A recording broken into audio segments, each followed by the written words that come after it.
Hello, my name's Jade and today I'm going to be talking about all the books I read in September. I read 8 books in September. I think I haven't actually counted, but I think it's 8. I have a gorgeous stack of hardcovers to get through. There was definitely a strong theme in terms of like historical fiction, which is what I really was so looking forward to reading in autumn. I love reading like historical fiction and mysteries and thrillers. And like fantasies. I feel like the winter autumn seasons are just so apt for those kinds of genres, so I'm very excited for the months of reading to come. But this is September, so let's get into those books. The first book I finished was The Fascination by Essie Fox. I audiobooked this one and it was narrated by Lucy Scott. I picked this one up actually in Waterstones Piccadilly and I vlogged my kind of Waterstones, my London book shopping spree, so I'll link a playlist to all of those shorts down below if you are curious. I was really intrigued by the cover of this one and then I picked it up and it had sprayed edges. I gave the synopsis a quick glanced over and I decided to pick it up. I didn't know anything about it before entering the shop, and now I've read it, so now I do know stuff about it. This one is really hard to synopsize because it's one of those where like I think the flap, the synopsis on the book gives more away than you need to know. Like I had forgotten the synopsis by the time I got around to reading and just kind of picked up not really knowing anything, and I really liked watching how the story played out and kind of figuring out where we were actually going with this. I think if I'd known that, like it takes a little while for all the stuff in here to actually come to fruition, and so for that beginning chunk of the book I would have been maybe somewhat bored or would have guessing how things came together, whereas I just really liked not knowing. So I'm going to give a very loose description of the book. It's historical fiction. I can't remember exactly where. Victorian England. That's when it takes place. We're following kind of 2 perspectives. One is in 3rd person, and it's Theo. His mother died at childbirth and so he's been raised by his grandfather, but his grandfather doesn't really like him, they don't really get on, and his grandfather also has this like cupboard of curiosities, like weird trinkets. And then we also follow Keziah, and Keziah is a twin, and you know what, I don't want to say anything about them. Their mother also dies and they're raised by their father, who is also not the nicest, and things happen. It's kind of got like misfit vibes 100%. If you like kind of circuses and kind of traveling performers, and it's a mystery at its core. We're trying to figure out like a history and what's going on here, and obviously the storylines will eventually weave together. And so I found it fascinating watching how this all played out, and like I said, figuring out how it was all going to come together and putting the pieces of the clues together. It does have this kind of macabre vibe to it. It's almost kind of Halloween-y, I think. If you're looking for something that's kind of like macabre and old-fashioned but not out and out like Halloween-y or scary, then this could be a good one for that. And I especially in the beginning found it really interesting, but I found the speech could be pretty exposition-y and just it felt unnatural. And Keziah's sections in particular felt like this, and her sections were in 1st person and Theo's were in 3rd. And I wonder if it would have been stronger if the whole thing would have just been in 3rd person, because Keziah would just blatantly say what she was thinking, and I felt like it could have been stronger. It kind of started to grate on me, like I didn't love her narration. Yeah, so I think it was interesting. I think I enjoyed it. I think my interest waned. I didn't love it as much as I was thinking I would in the beginning when I was so fascinated by everything, but I still found it really interesting. I still found it an enjoyable read. I still liked it on the whole. I think I'd give it like a 7.5 out of 10. And then next up we have another historical fiction, and that's Learned by Heart by Emma Donoghue. I love Emma Donohue's books. I'm slowly trying to work my way through all of her books, but she's written a ridiculous amount because they're not all just novels. She's also written plays and poetry and short story collections and non-fiction, and it's a lot. But anyway, I'm trying to work my way through her novels, and this is actually her latest novel. This came out either at the end of August or the very beginning of September. 17th century, 1800s, 19th century, okay. So we're in 19th century England. Emma wrote about, or she spoke at an interview, she started to write this thinking she was going to write a book about Anne Lister, and then she discovered one of Anne Lister's acquaintances, we'll say, Eliza Raine, and there was so little known about her she decided it took a shift. And so we're following Eliza's perspective of her when she met Anne in their school, a boarding school, and it's very much, especially for the first like 3/4 of the book, the boarding school life takes really like forward focus, or maybe 2/3. But the boarding school life in general, kind of young girls getting up to shenanigans in this time period, is what it feels like the book is about for a really long time. But it is about the relationship between Eliza and Anne. I didn't know a ton about Anne Lister. Give her a quick Google. She was like the first modern lesbian. She was a diarist, I think. That's literally the extent of my knowledge and what I've learned from her through this. Like I just said, the plot is very slow. It takes a while for things to get going, I suppose. It's a slower one. We'll leave it as that, which did kind of grate on me for a while, but then I really loved the end of it. This one also has sprayed edges. I have to point this out. I think this is the independent bookshop edition. It's signed. Where was I? Yeah, it's on the slower side. I thought it would lose me, but then I ended up really loving the end. It kind of broke me, to be honest. Her writing is as brilliant as ever. She's so good. Her command of words and the way she can adapt her style depending on the kind of story she's writing is very beautifully written. There are so many lines in here that were just gorgeous. In fact, I feel like there was one on the first page I remember being like, wow. I open the door here. I don't delay, even to pick up a cape and step out across the village green. My shoes write inscrutable, fleeting messages on the dewy grass. When I reach the moon-marked road, what I have to do is follow it. Oh, it's so good. It's so gorgeous. It's so well written, as all of Emma's books are. It's addictive. I read it in 4 days. I found it a breeze to get through despite it being on the slower side, so I don't think I really minded. I'm putting it out there. It definitely wasn't what I was expecting when I heard the synopsis. I didn't realise that so much of it took place in a child's boarding school, and like I said, that is really at the forefront for a lot of the book. It kind of has that slice of life feeling, I suppose, and it feels like an homage to these people, to these characters, but it's a very, very small slice of life, to be honest. I feel like there's a version of this book that went through all of Eliza's life. Like, there's kind of some time skips. We go between childhood and her when she's older, writing these letters to Eliza, to Anne even. Eliza writing these letters to Anne. So I think there's a version of this where we just saw all of it and it would be this like epic sprawling tale. I mean, it's fine that that's not the book Emma wanted to write and I still really enjoyed it, but I kind of wanted to see that version. I think I would have like emoted to it even harder and gotten even more attached, although I was more attached than I thought I would. The ending wrecked me. Even like throughout the whole author's note, I just could not stop sobbing. Yeah, I think it's a very important little book. I think Eliza's story deserves to be heard. But it was very good. It was a very good book. I don't think I have as much sentimental attachment to it than I do some of her others. I'm gonna give it like an 8.5 right now. I think it was really, really well done and it kind of deserves the 9, but I don't know how it's gonna last the test of time, I suppose. And then next up we have a second book in a series, and that is Defend the Dawn by Bridget Kammerer.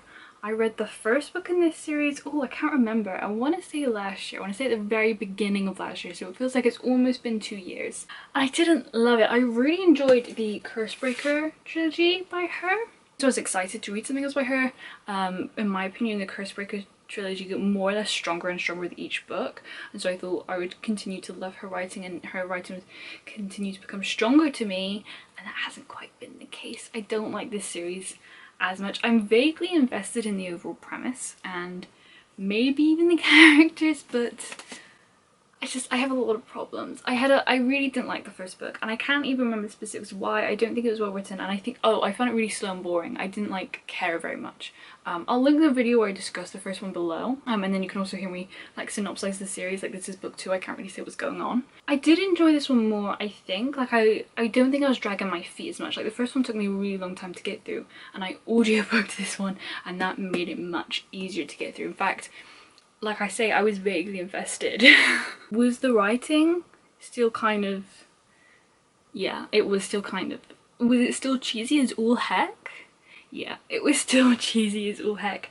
And did I laugh when I was like these really dramatic serious moments? Did I just burst out laughing? Yeah, I did quite a few times. Every time our main girl Tessa, like, oh, well, not out of nowhere, she just like decided to punch someone, and I'm like, you can't do it. You can't just punch someone because you get angry. Like, I remember being really annoyed with her in the first one, but the narrator softened her, I think. She made her a little bit less blunt, a little bit more sympathetic, like her interpretation of her, and so I was kind of like, okay, this is fine, I don't hate you so much. But then every now and then she would just out of nowhere try and punch someone, and I just like burst out laughing every time.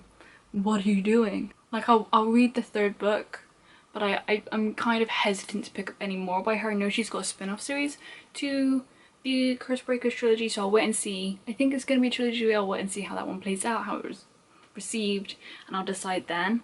But I mean, they're fun. They are fun. I don't know, I would give it like a 6 out of 10. Like, I'm more positive than negative. Well, I'm not in love with this series. Oh, and that one was narrated by Chris Brown, Lexi McDougall and Christopher Ragland, and they did a fine job. I liked that narration. Next up is one that I actually started back, I want to say either May or June.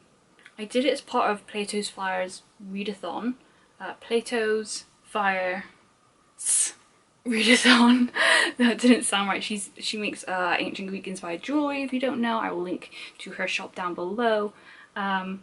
And she was doing a read-along for Metamorphoses by Ovid, and the Stephanie McCarter version somewhat recently came out. I think it technically came out at the end of last year, but I really wanted to read her translation.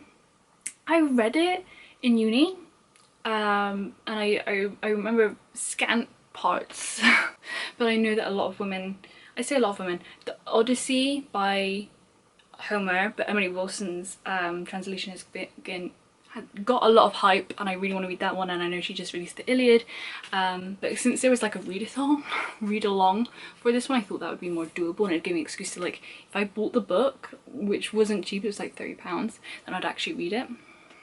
So I did, and we read a book a week, and I finally finished it this month. I really enjoyed it as well. I really enjoyed this edition. I think Stephanie's translation was really beautiful. It was really well written, and I loved all of her footnotes and extra bits of information, and the introduction was all really informative and really helpful. I don't know if you can tell, but I definitely kind of took notes and tried to employ some critical thinking while reading it. I annotated all over it. On the whole, I still think it's kind of a 4 stars for me. It just, the end, it kind of loses me in the end. As soon as we start getting into those like speeches and everything becomes more kind of Roman, if you've read it, you know what I mean. It kind of loses me a little bit there. I prefer all the fantastical stories. But I really enjoyed it. I enjoyed it more than I was afraid. I was afraid I'd find it really boring, and I didn't. I enjoyed it. If you don't know, then Metamorphosis, like I said, is a compilation of a bunch of different myths and the stories, but all centered around the idea of metamorphosis, which is like changing and transformation. And it's packed full of different themes and ideas, and there's a lot we can learn from kind of Roman lives from this. It's a good one. I found it interesting, and I particularly like this translation. I'd give it like an 8 out of 10. And then next up we have another historical mystery novel, and that is The Square of Sevens by by Laura Shepard-Robinson. I know how to read. I picked this one up mostly because Elodie Harper blurbed it. A fabulously evocative novel with a heroine who proves the most wonderful company, and a finely spun mystery invites you into a magical world where you won't want to leave. Elodie Harper wrote the Wolf Den trilogy, which I'm obsessed with. How would I synopsize it? It takes place, when do you take place? Georgian splendor, like the 17th century, not 17th century, 18th century. And we follow like a bunch of different places. We start off in Cornwall, and then we go to Bath, and then London, and then Devonshire, and then kind of even go a little bit back and forth between all of them as well. Our main character is called Red, and again we follow 2 different lifestyles as well. We follow this kind of like almost traveller lifestyle, kind of fortune teller, and again circus, carnival, those vibes a little bit, but then also this kind of high society lifestyle. So that makes it really interesting, the fact that we're following all these different kind of identities. Our main character kind of has to blend in with wherever she is at that moment, these different places, and that was really interesting. Like I said, our main protagonist though is Red. He travels with her dad, they are fortune tellers, and they get to this hotel one night and he's really sick and he doesn't make it, so she ends up going home with this nice gentleman that they kind of guilt trip, I suppose, and she grows up as Rachel in a completely different lifestyle, but she's always obsessed with finding out who her real parents are, and that obsession leads her on this weird and wonderful journey and adventure, and the mysteries of it, and kind of there's really deep-rooted histories into her background. Like, I'm talking layers upon layers. Every time I would be like, haha, I saw that coming, you can't trick me, something would immediately follow. I'd be like, yeah, didn't see that coming. It's so twisty and turny. It can be a little bit on the slower side. I feel like that might be my like bigger critique of this month. Like, there was another book that I really liked, but again was a little bit on the slower side. I don't think I minded it as much because I was really invested, but that's the thing. I think that it's the combination of being on the slower side and it also being really long. That's where it kind of gets you. But I still, like I said, was over invested. There were a few times where I was shooketh to my core. I don't want to say too much about that though, because obviously I don't want to like spoil anything or for it to become too predictable. So if any of that sounds appealing to you, then I would definitely recommend checking it out. I think I would give it, I really want to give it a higher rating because I think it was well written. I think it was really well constructed. I think I'll give it an 8 out of 10 for now, but by the time I'm editing it, maybe I will have changed my mind. I don't know how I feel about this cover as well. I like this red backgroundness of it, and it makes sense, but the American one has like a similar vibe, but it's a little bit more sophisticated, and I don't know if I prefer that one. But I mean, this one has gorgeous edges as well, so at least there's that. And then next up, another historical novel. This one's hard to put into a genre because I think it's automatically put into one genre, and I don't know if it technically actually belongs there. But that's also kind of a spoiler. So I don't really want to talk about that too much. But it's Now She Is Witch by Kirsty Logan. I am obsessed with this cover. I think it's so beautiful, and again, all of these little things are clues to the book, and they're all relevant, and I love the style of the art. I'm obsessed with it. It's so gorgeous. And again, I read like the synopsis of this one, and what I thought it would be in my head is very different from what it actually ended up being. The writing style is gorgeous, but it's also, it can be a little crass, like it can be a little gross. A lot of the times when it is, I think it's done to an effect. I think it's done on purpose to cause a certain effect in the book. It's funny because it has this almost like fairy tale like quality, like this old oral story, and then there's like that. It's definitely got like a lot of strong adult themes in there, which kind of juxtapose that a little.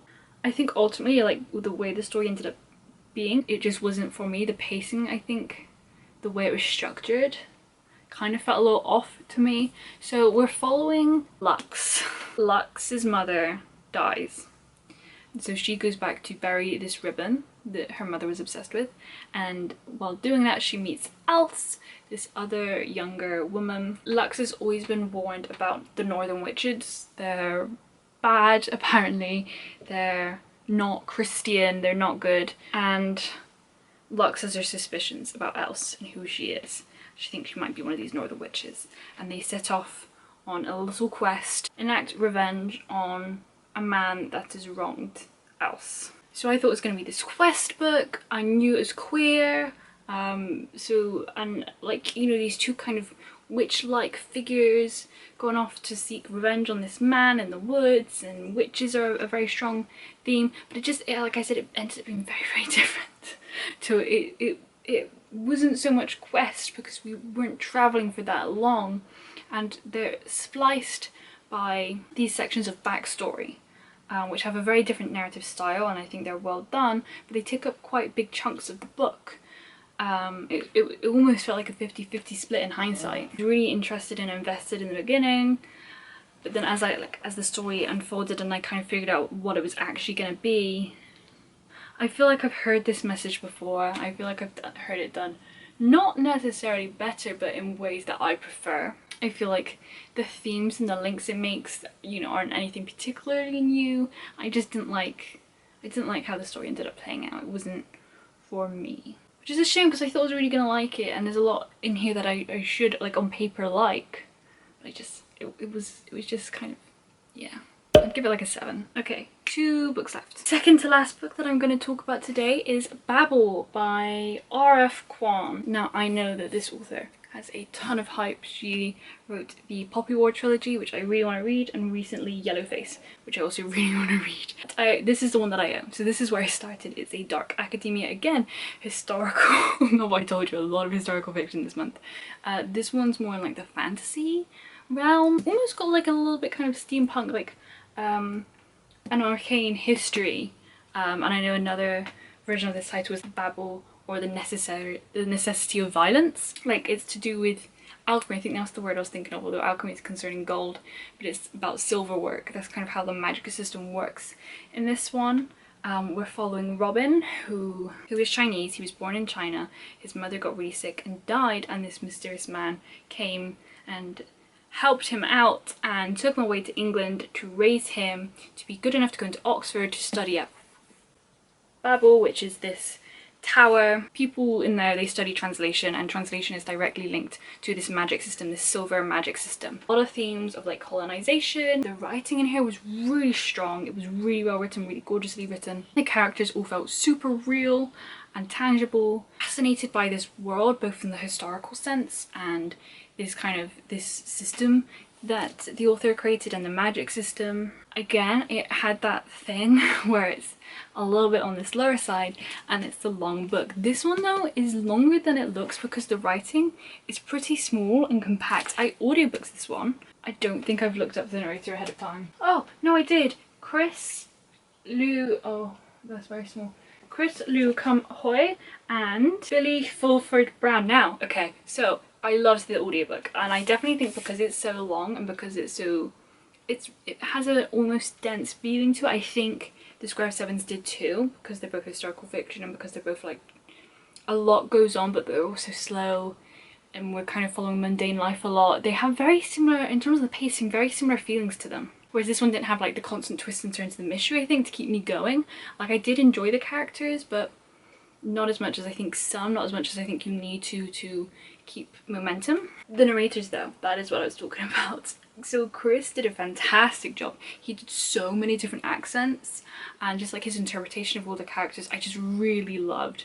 It was fantastic. I could not, like, just so good. If I ever see that he's narrated an audiobook again, I'm definitely listening to it.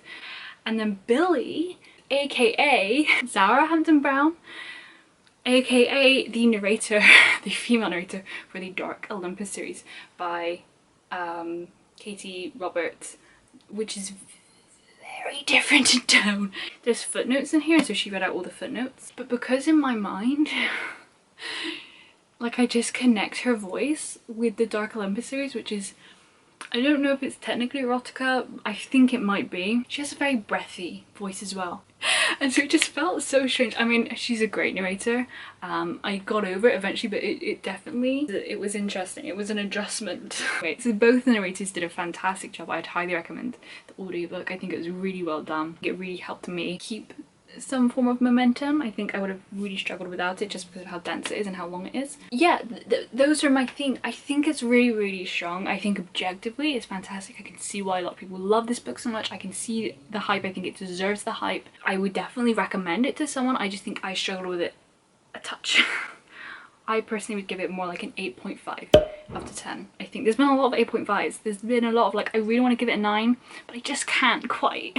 And then lastly is a book that's actually coming in the mail today, and I don't think it's here yet. Maybe I'll go downstairs and it will be waiting for me in my vestibule, but as of right now I do not have it in my hands. That is Autumn Chills by Agatha Christie.